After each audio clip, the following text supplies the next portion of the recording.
Southwest Stories with Steve Brown is made possible by the support of The Real Route 66, Chicago to LA, a 2-week tour of America's Mother Road, May 2015. Cactus Mart, a dig-your-own cactus nursery and desert artist gallery on the highway to Joshua Tree National Park in Morongo Valley. Calmada Boutique Hotel, a desert bed and breakfast resort with a French chef, located on 40 acres near Joshua Tree National Park. China Ranch, a working date farm and natural oasis near Death Valley National Park, open for visitation year-round. Lake Havasu City, Arizona, home to the historic London Bridge. Beaches, boating, fishing, and golf. The Ridgecrest area, western gateway to Death Valley National Park, home to the annual Petroglyph Festival.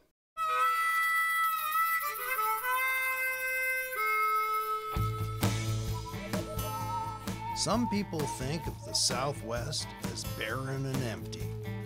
To me, it's the landscape of my soul, filled with stories.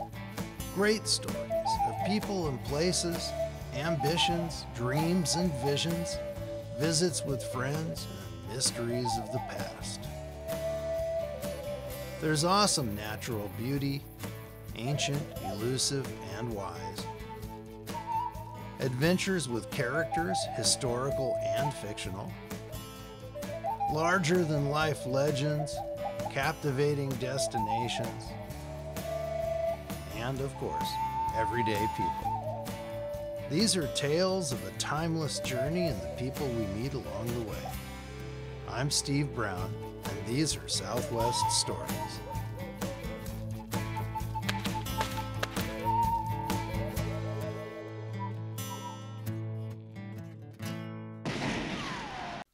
Imagine a town with a population, sometimes of 2, standing alone in the desert not far from Yuma and the Mexican border.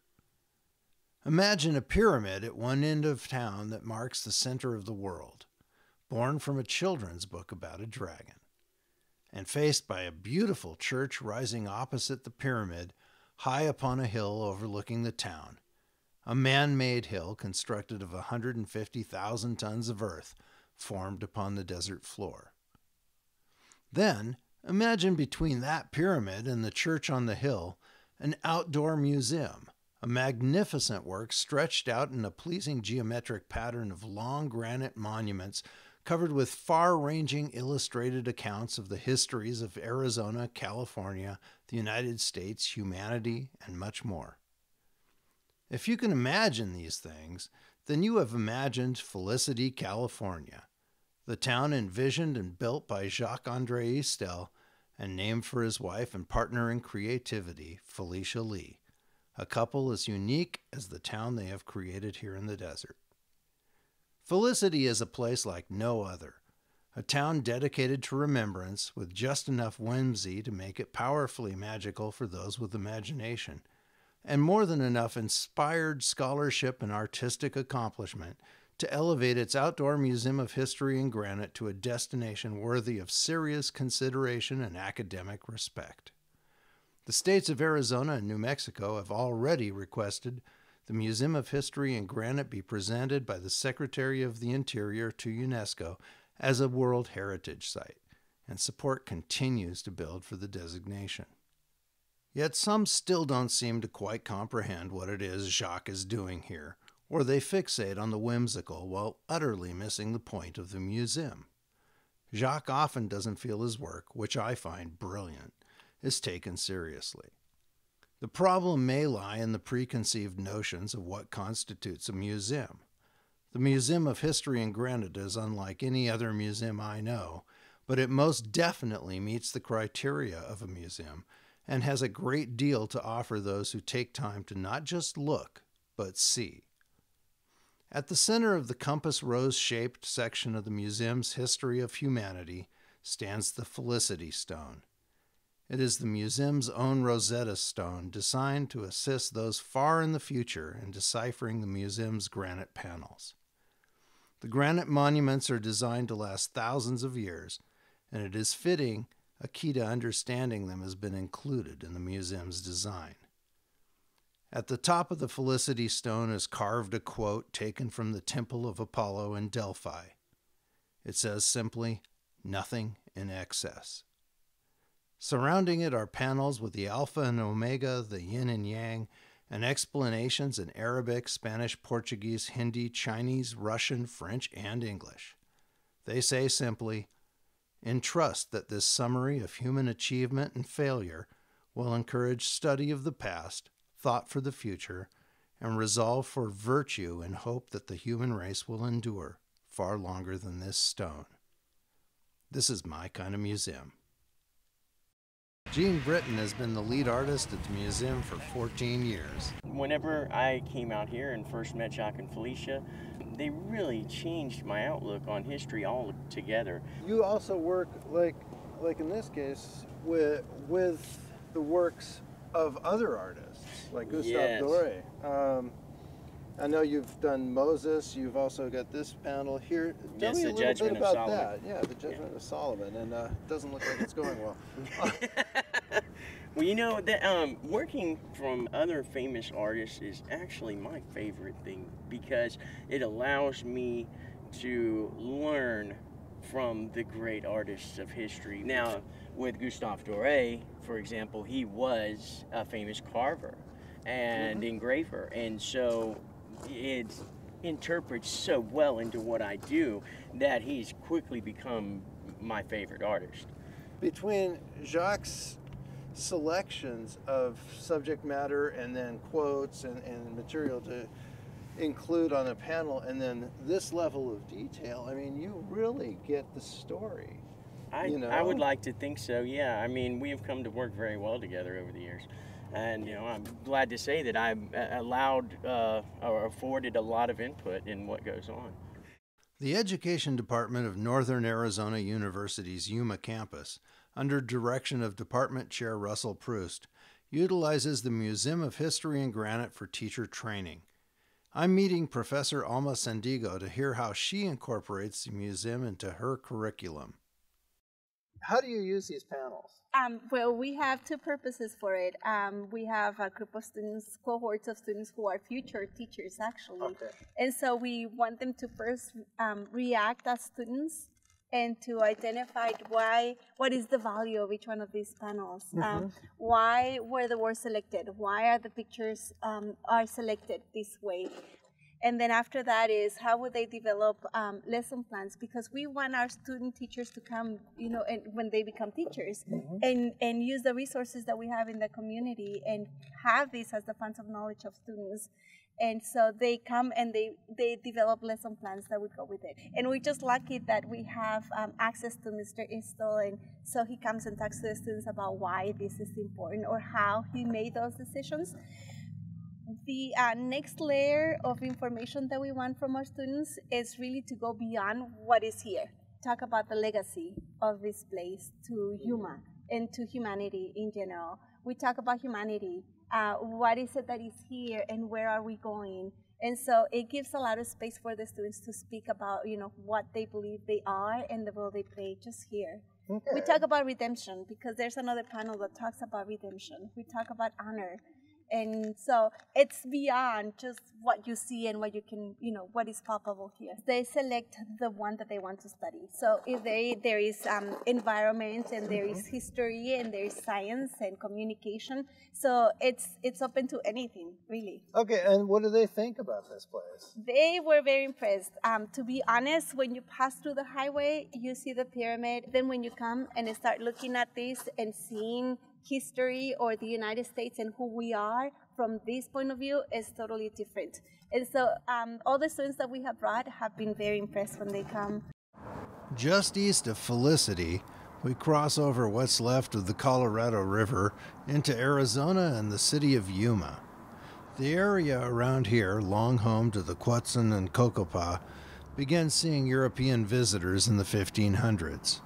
Juan Bautista de Anza passed this way, followed less than a century later by steamboats and the Iron Horse. The city's historical sites include the Yuma Territorial Prison, made famous in the movie 3:10 to Yuma. In 1887, E.F. Sanguinetti launched his career in Yuma, and 4 generations later, members of his family run the Garden Cafe on the same grounds next to the Sanguinetti House Museum. Here you can sip Yuma spiced iced tea in the shady gardens of this historic site. I married into the family, and my husband is the grandson of E.F. Sanguinetti, which the property at one time, back in the 1890s, he purchased the property, and this was the patio area, garden area, as well as next door with the museum, which is the Sanguinetti House and Gardens now. Our kitchen, part of our kitchen, housed the servant quarters and the carriage house. So our inside area where we have a store, we have a gift shop, and we also have our very tiny dining room, and so that's where the servant quarters and the carriage house went. We started the cafe 30 years ago. We started with that, and I think with the history with the family, and his parents really wanted the property used kind of in a way that we could kind of give back and do something positive for the community, something different and unique. We've been written up in Arizona Highway several times, also Sunset Magazine, and even Bon Appetit wanted a couple of our recipes that we shared with them. The chocolate killer cake and our tortilla soup. Yeah. What about this sausage? The Kamen sausage? Yeah. The Kamen sausage was started by the Kamen family in Yuma.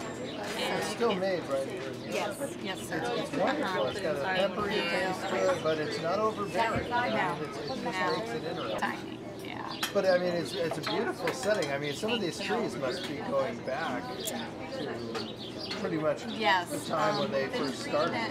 There's a tree up in the back area called the Guanamuche, and that's from Mexico. And it's been there for a long time.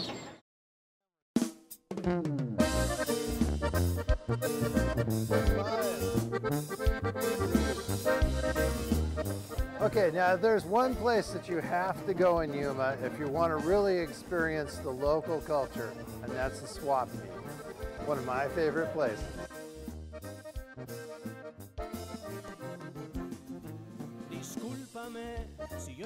What constitutes culture? For some, it's opera, ballet, art museums, and the orchestra. And that's great. I love it all and make a point to enjoy it every chance I get. But I don't like to stop where the highbrow society world ends. Sometimes real culture, authentic culture, has to come from the common folk, and it's within this realm you can find the heart and soul of a people. For me, there's no better way to experience culture than to head where the locals go. It's here where you can get a real feel for life here along the border. Real families, real food, real life letting its hair down in all its messy, casual glory.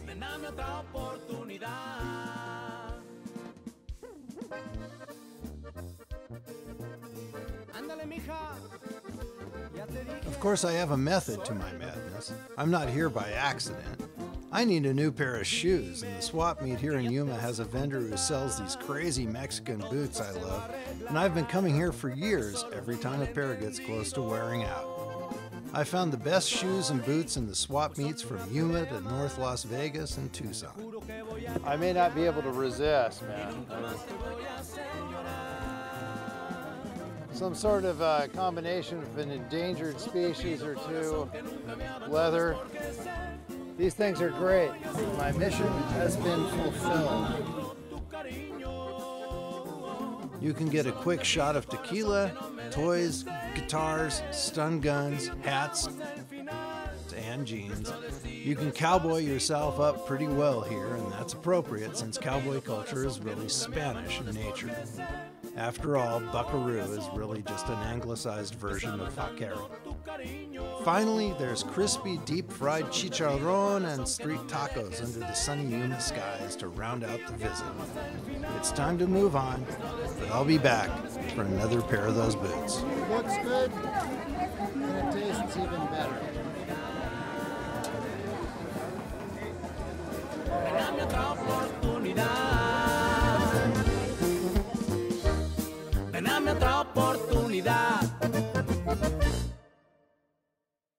I think Yuma's historical riverfront is one of its best assets. Charlie Flynn, Executive Director of the Yuma Crossing National Heritage Area, is bringing me up to date on the city's progress.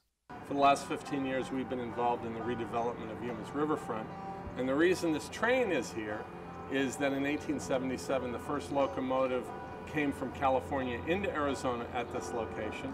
And we want to celebrate Yuma's railroad history at this site. And we also have photographs of what was a swing span bridge, which allowed steamboats. It's hard to believe when you look at the river today that steamboats came up the Colorado here.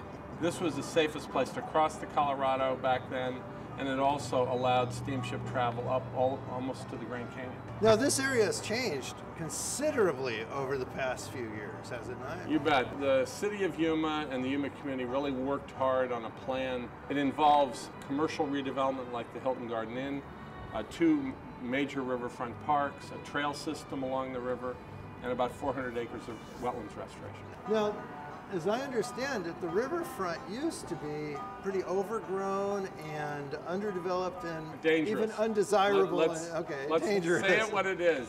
Well, why don't we go take a look at the waterfront and see how that's changed? Terrific. Okay? But it's interesting to think that at one point in time you had sailing ships coming up here. That's right. You had steamboats, and they could continue up how far again? All the way to the mouth of the Grand Canyon. Where we are standing, we'd be 20 feet underwater. We want people, when they come to Yuma, understand the historic significance of this location, as well as to appreciate and enjoy the river. I always have a great time in Yuma, but we need to head back to Felicity to talk with the man behind it all. The man behind Felicity and the Museum of History in Granite is as much a treasure as his creations. To list the accomplishments in the life story of Jacques-Andre Istel, escape from France as the Nazis invaded, Princeton graduation, lieutenant colonel in the Marines, father of American skydiving, children's book author, and much more, would take a long time, though it's most definitely a fascinating tale. Jacques has been awarded France's Legion of Honor, the European Air and Space Medal, and he's an honorary member of the U.S. Army Golden Knights and the Navy's Shooting Stars, as well as a first-class honorary Legionnaire of the French Foreign Legion. If you're looking for one of the world's most interesting men, well, you may want to seek him out in Felicity. I'm honored just to spend some time with Jacques in his incredible museum. I just wanted to talk a little bit about where you think the museum is going, where you're at with the World History Project, and then look at the future for this. Well, at age 86 next month, I have to ensure that I live to 92 to finish the history of humanity. And so we are hiring students of history and working with them on panels so that the work will keep going. Also, as you know, the museum has 2,700 acres or so, and there's plenty of room for other monuments on other subjects. And since at this point we have some credibility, I expect that some funds will come into the museum for further monuments. We have a monument that we would like to do on animals of the world. We would like to do one on inventions, and the subjects are endless. Now, you're getting more academic involvement, it looks like, with Northern Arizona University, their Yuma campus and all of that. And that's the kind of thing that you would like to see more of happen, correct? Well, the whole point of the museum is to, well, we've trademarked lessons for millennia, but that's exactly it. What we're trying to do is give a picture of history for students of the future. Describe for me, if you can, like what your work schedule is like in compiling all the information for the panels and editing that and preparing. Oh, good Lord. From beginning to end? Yeah, kind of walk me through the process a little We bit. have 3 or 4 hours. Okay. It's a 14-point process. Okay. But essentially, the difficult part is to select the topics, because we are restricted on a certain number of panels on various subjects. And then once a topic is selected, say Alexander the Great, there have been 1,000 books written. Right. How do you boil it down to one panel, leaving room for a drawing? That's, I think, what we have learned to do reasonably well. That's got to be incredibly difficult to condense so much information into so it fits into a panel with an illustration. It takes an arbitrary soul. And we have found one. What do you want to leave for people? I mean, you obviously are very passionate about leaving behind a legacy that's very positive and enlightening for humanity. If you had told me 25 years ago that I would create a museum, I would have run right out the door. But it evolved. Mm-hmm. And as it evolves, you become more and more interested in the work. When we decided to do the history of the United States, I did have some bad nights thinking that, boy, we've really bitten off more than we can chew. And actually, it turned out all right eventually. What counts in life is to do what has to be done. You know, we knew absolutely nothing about this. And so for 20 years or so, we were politely scorned, perhaps not altogether without reason, but as being kooks in the desert. And what were we doing? Then at some point, it was decided that we were only partial kooks instead of total kooks. That's a very good step. Because the desert, if you're in the desert, you're essentially a kook. So being a partial kook is kind of up on the rungs. The desert is very important because the desert climate will preserve all of this. What do you think people are going to think about this when they come to Felicity, say 100 years from now or 500 years from now? What do you hope they find and take away from the experience? I have no idea, but I would suspect that they will like what they find, and they will find it interesting. And this is assuming they can still read English. That's why we put a Rosetta Stone in the middle. It can't hurt, that's for sure. You really seem to have a passion for remembering. We dedicated Felicity. When we founded the town, it was dedicated to remembrance. Mm-hmm. And I don't think that this is at all unusual. I suspect that the concept of remembrance is something that's very deeply rooted in every single human being. Imagine a groom toasting his new bride many years ago with these words: to trials past, to empathy, to a halt in uncertainty, to the one, my last Felicity, salute and immortality. Imagine that couple, older now, gazing at the sunset at Felicity and looking over their monumental unfinished work, uncertain about how the future will receive what they are creating, but knowing they had to do the best they could for humanity in the name of remembrance. Think of all the stories carved into and flowing around the granite monuments between the pyramid and the church on the hill in the desert dusk. These are Southwest stories and so much more. On the Felicity Stone, a passage from Kipling sums it up well, as Kipling often does. The tumult and the shouting dies, the captains and the kings depart. Still stands thine ancient sacrifice, an humble and a contrite heart. Lord God of hosts, be with us yet, lest we forget, lest we forget.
Southwest Stories with Steve Brown is made possible by the support of Lake Havasu City, Arizona, home to the historic London Bridge, beaches, boating, fishing, and golf. The historic 29 Palms Inn, dining, music, and lodging on the Oasis of Mara near Joshua Tree National Park. Cactus Mart, a dig-your-own cactus nursery and desert artist gallery on the highway to Joshua Tree National Park in Morongo Valley. Calmada Boutique Hotel, a desert bed and breakfast resort with a French chef, located on 40 acres near Joshua Tree National Park. China Ranch, a working date farm and natural oasis near Death Valley National Park, open for visitation year-round. The Ridgecrest area, western gateway to Death Valley National Park, home to the annual Petroglyph Festival.